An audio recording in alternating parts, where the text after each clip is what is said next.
Hi, everybody, and welcome back to Made by Marymount, the official Marymount Athletics podcast. This is episode 5, and today I'm joined by our first administrator on this podcast, Jimmy McCumber. Jimmy sits down with me, and we talk about the 3 busiest days of Jimmy's career here at Marymount. We talk about a day of giving, our Hall of Fame ceremony, and homecoming weekend. So with that, let's dive in and find out what each of these days are and what they mean to Marymount Athletics as a whole.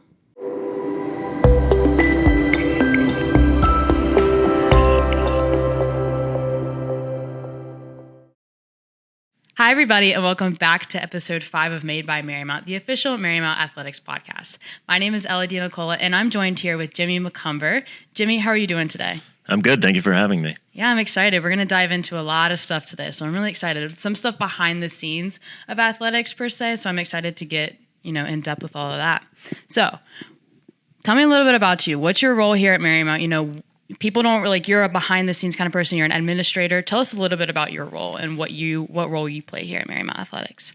Yeah, so I've been at Marymount a little under 2 years now. My title is Associate Athletic Director for Development. I actually have a dual reporting role where I work in 2 different departments. My primary supervisor is actually Dennis Sloan, the VP for Advancement, but my office is in athletics, so I sort of function as a member of the athletics team. And of course, Joe McCabe, our AD, being my other boss. I have 2 bosses here as part of this job. But I think that's been really good. It's a setup that Dennis has used at past schools with some of his development officers, where he really has them as a member of the team that they're representing. Because the primary role, for my job is basically doing all the fundraising and alumni relations for the athletic department, our sports teams. So really having that connection with our coaches, our student athletes, being able to be in the building with athletics is really important. Being a full-time member of their team, even though really as I full-time report to the advancement office. So on top of that, I do have athletic administration duties. As you mentioned, I'm the sport administrator for men's and women's soccer and wrestling. Our 3 associate ADs, myself, Ryan, and Ellen, each have teams that we split up where we're essentially assisting Jill, the athletic director, in managing those teams, making sure we're there for all their games, being an outlet for them if they need any help, along with plenty of other things as well. I remember Jimmy being at conference swimming, so he's a big swimming fan. I do remember that. This is a first fundraising job for me. Before that, I was in athletic communications and sports information. So actually a big part of all my previous roles was working with the students, doing a lot of what you're doing. And it's been cool to see here. I was fortunate at Bridgewater. We had a few students really into broadcasting that we could do a lot of video work, having good play-by-play. And it's continued here. We've had a couple students here that have really done a great job. We had Safit doing the Spanish broadcast, which I had never seen before. Students like Jack and now yourself doing this podcast. It's great to see that. So based off all my past experience, I love seeing students doing what you're doing. And it's so much fun. And I like the support I get from not only coaches and athletes, but administration. I'll be walking around campus and somebody like Ryan or yourself would be like, hey, I watched the podcast. It's really great. So that support from not only my circle and my obvious bosses, but coming from outside of my inner circle is really, it's helpful to know that I'm going in the right direction, and administration and the whole of athletics likes where we're going with this. Absolutely. And now we're going to put you to work next week for Day of Giving, which I know we're going to talk about in a little bit. Right, correct. So let's talk about, before we get to I guess it's actually after Day of Giving, but let's talk about a little bit about what you're planning for next week. So next week's a busy week for you. Very busy week for you. Right. Probably the 3 busiest days of the year for my job. Correct. Thursday, Friday, Saturday. Thursday is Day of Giving. Friday is our Hall of Fame ceremony. And of course, Saturday is homecoming. We have a lot of alumni games going on. A lot of people back on campus. Correct. So we're going to go out of order here. We're going to start with Hall of Fame. Tell us a little bit about Hall of Fame. So when we get started here, let's talk about not what is Hall of Fame, because obviously we kind of know what Hall of Fame is. How are athletes selected for Hall of Fame? So we have a Hall of Fame selection committee that meets each summer. It's made up of some current coaches and athletic staff, a few former coaches, and a couple alumni as well. So that we have representation from each of those groups. And, basically we start with a longer list of candidates, anyone who hit certain benchmarks for all conference, all state, all American, along with public nominations. We have a form available online each year. Those are good to get those in because sometimes we get a little more detail about nominees, a little more in depth about what their role was on some of our most successful teams, what they've been doing since Marymount. That can always be taken into account as well. Okay. I did not know that. That's really interesting. It's not as much of a major criteria, but absolutely. If someone had success after Marymount, it could be in athletics, it could be elsewhere in their career. I think that could always be taken into account as well. But we have that meeting and pare down the list and eventually vote and select candidates. Is there a set number that is inducted each year, or do you kind of you stay in a certain range? How are the amount of athletes selected? Yeah, a certain range. It's been roughly 4 to 6 or 7, and we have a few other categories. We have a Hall of Friends, which is more for members of the community that have either donated a lot of their time or donated philanthropically to support Marymount athletics. We started the Pioneer Award last year. We don't have a selection for either of those two categories this year, but we will at times in the future. But I'd say roughly 4 to 7 when you include those two categories. So the actual ceremony is on Friday. Can you tell me a little bit about the ceremony, how it goes? There's a lot of people invited. I know the board of trustees, coaches, and friends and family are invited to that. Kind of how is that ceremony ran? Yeah, so it'll be Friday night at the Weston Arlington Gateway, which is walking distance from our Ballston campus. Right. A really nice venue, easy to get to for everyone in the campus community. We start at 6 p.m. with a cocktail hour. At 7 p.m., we'll have a few introductory remarks. We actually will recognize 4 of our major student athlete award winners from St. Bees. The male and female rookie and athlete of the year from the previous year are invited. So in this year, it will be 2 men's soccer players, Leo Torres as the athlete of the year, Byron Venegas as the rookie of the year. For the women, it will be Chandler Edelton from women's basketball as the athlete of the year, and Noelle Jensen from women's golf as the rookie of the year last year. Then we have dinner, and then afterwards is where we do the induction. So every inductee has someone to present them. They'll speak for a few minutes, just talk a little bit about the inductee, both some of their career success here at Marymount, but also just about them as a person. Then the inductee comes on and will speak for about 5 minutes. We have a couple of our presenters this year are previous coaches and administrators, so it's cool. We have a lot of just previous members of the Marymount community back, former coaches, ADs, alums.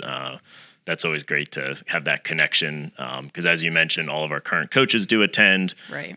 So building more of those connections between our current coaches and some of those student athlete award winners that are there, and our alums that come back, and some of our former coaches and staff members that are back to present or to support an inductee.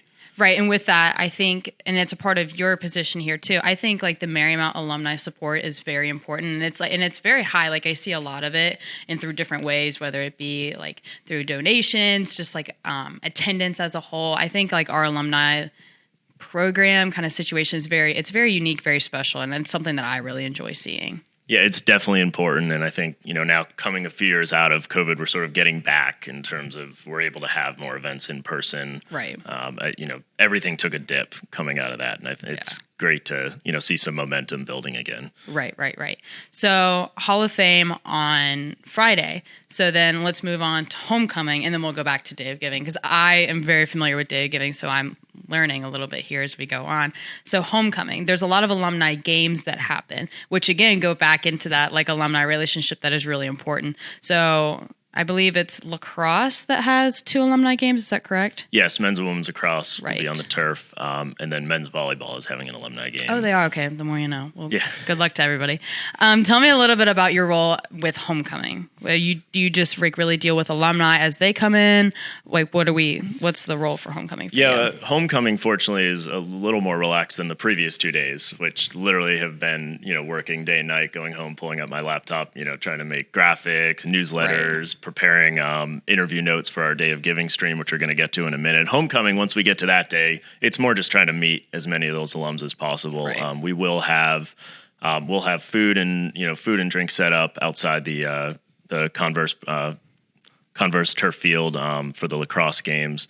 So our advancement staff does work that event and helps out with the staffing. But mostly for me, it's just trying to be at as many of those games as possible and meet some of those alumni. Because, again, I mentioned I've been here less than 2 years. I still haven't met a lot of our alums. The best chance to do so is when they come back.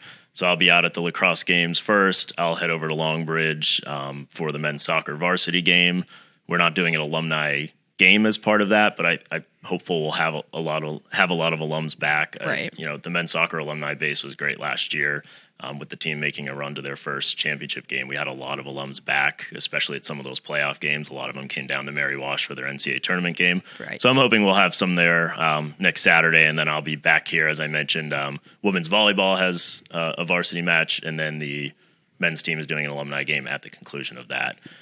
After a lot of alumni, go out, I know Cowboy Cafe is where a lot of alums will go after. So I'm sure I'll head there as well and try to meet some of them. Right. Because that's always valuable. Once you make that connection, it's a lot easier to have some people you can call on when you are trying to, recruit alums back for an event. Right. They want to host an alumni day. A team makes the playoffs. It's always good if you've met some of those alums in person, as well as the fundraising side as well. Right. I'm excited. In years past, my 2 years past, we've had a swim meet on the Saturday of homecoming, and this year we do not. So I'm really excited to be able to be here and kind of go to these games, even meet some of these people that I don't know really any alums outside of swimming. So just kind of being hi, my name is Ella DeNicola, and kind of learning about their experience here at Marymount, vice versa, kind of where they at in life, because when you go to the same school, especially somewhere like Marymount, I've heard from a previous swimmer, she met somebody when she was looking for a job that also went to Marymount, and that's kind of, it's small world things that I think are really important.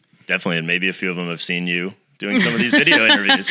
Maybe. I think I forget that these are kind of a big deal, and I do them every week, and I forget that they're really big deal and people look forward to them, and I love doing it, but I forget that other people like them too, and it's not just a hobby of mine, so it's really fun. But with that, let's talk Day of Giving. So I, along with you and Jack Teen, are a host for Day of Giving. So let's talk about what that is. So for those of you watching, Day of Giving is next Thursday. What date is that? October 12th. Thank you. I was going to say the 13th, but that's on Friday, so I'm really glad that... Everyone has reminded me that Hall of Fame is on Friday the 13th. In October. So nothing will happen. They've reminded me that something will go wrong, and it will be my fault. Never. Maybe it'll be maybe it'll just be a thunderstorm. That would be best case scenario because it's indoors, right? Exactly. So maybe we'll just hope for a thunderstorm. That would be good. So let's talk Day of Giving. What is Day of Giving?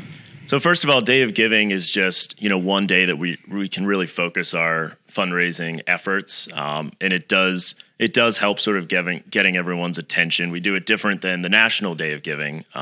Some schools try it on that day. We found that there's just too many competing asks going out on a day like that.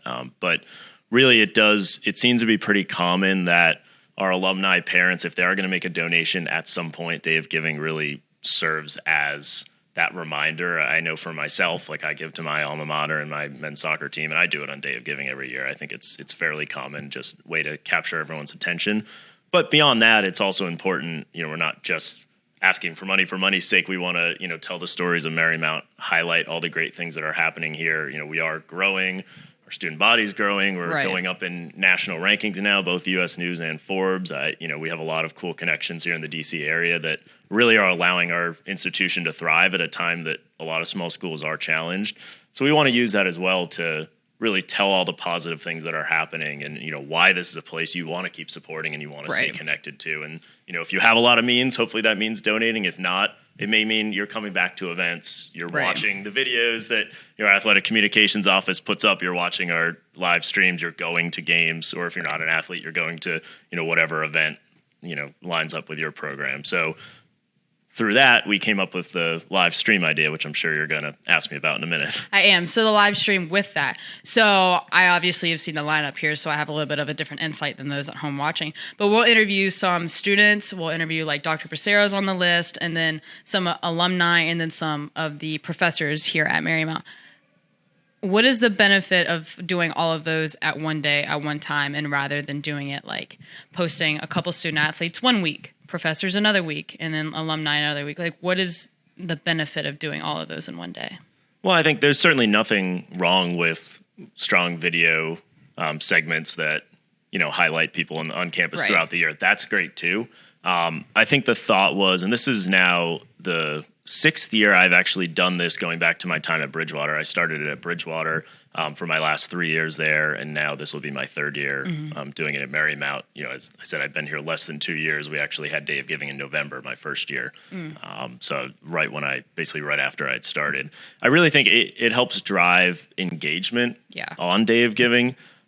Because we are interviewing someone from every athletic team. In the past, we've interviewed student clubs. We've interviewed different professors, directors of different schools. We always interview each of the 3 deans. That really allows any of those groups that are sending out email newsletters, that are posting on social media, can say, hey, and check out, Ella DeNicola interviewing for the swimming team at 1:20 p.m. Right. And we've just found it more so than the actual donations we get off of the stream. We're not really focused on that as much as just sort of telling interesting stories from Marymount, and we find that then drives engagement and allows more people to push out info to get more eyeballs on what we're doing overall.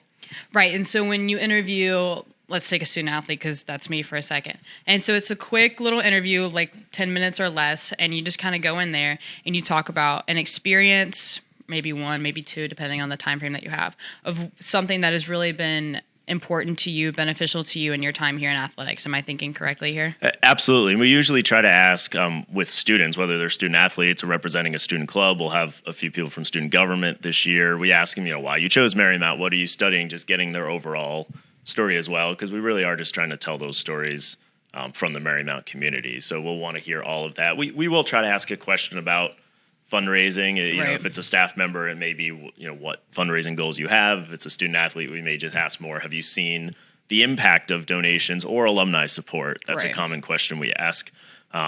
Student athletes may have gone on an extended trip that was fundraised for.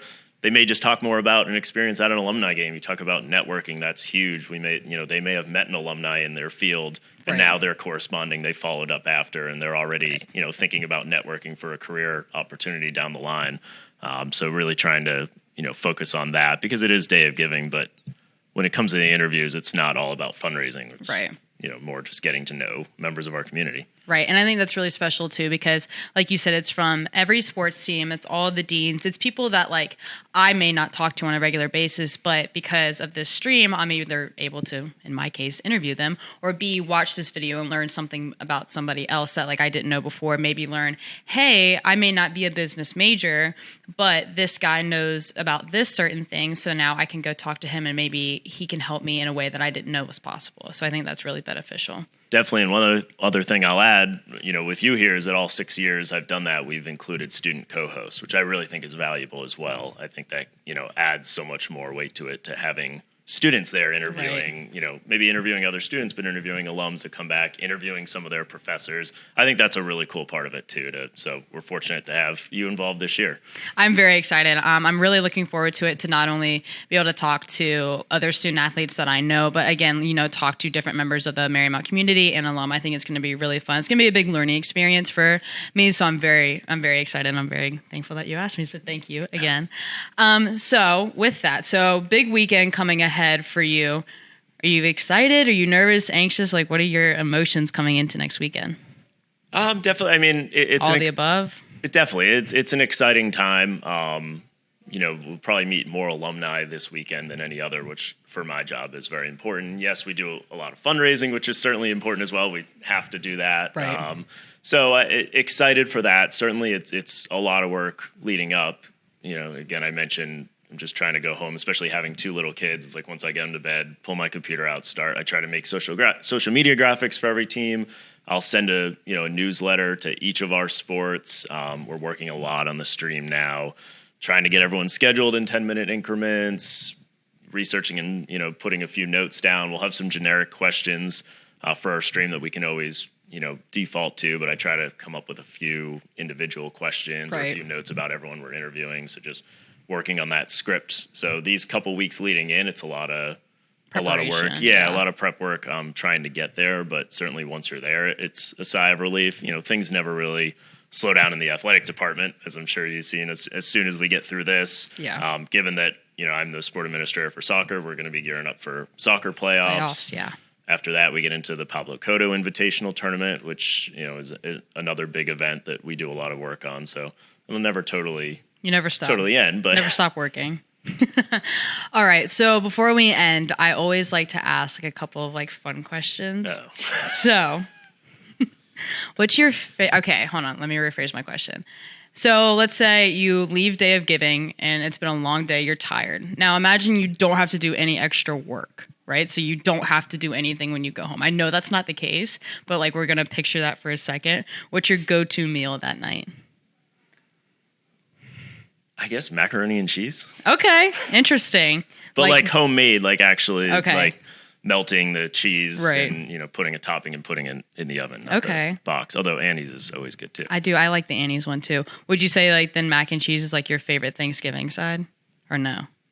No, I think stuffing for Thanksgiving. I agree with you 100%. I like that. I like that. Day of Giving and Thanksgiving, it kind of goes hand in hand there. Right. Little connection I have there going. All right. And then one more thing I want to ask you. What is, completely non-biased, what has been your favorite memory here working at Marymount? Sports-wise, it could be like winning a championship. It could be something that you've done, your favorite kind of memory that you have in your last 2 years here. Oh, that's a tough question. Not to single out a sport. I mean, since you mentioned championships, I guess I'll mention with men's soccer winning last year, just because of how many people were here. I think that's very special. Like we talk about that a lot, like in the athletic communications department, like we go back and we look at those pictures and it is crazy the amount of people there. Like it's insane. And I think that shows measures to Marymount athletics in itself. Definitely. I think a big reason they probably created my role and a big thing they have my position working on is just trying to strategize for new field projects because, you know, a lot of our teams, all of our outdoor teams, maybe you have it lucky being a swimmer here, but right. A lot of our outdoor teams, you know, are getting into vans going all over the city. Right. And one of the biggest selling points towards trying to get some fields closer to campus is that students can actually come to games. It's not always easy to get there. So the fact that many students were able to make it out there, along with alumni, that was just so cool to see that crowd.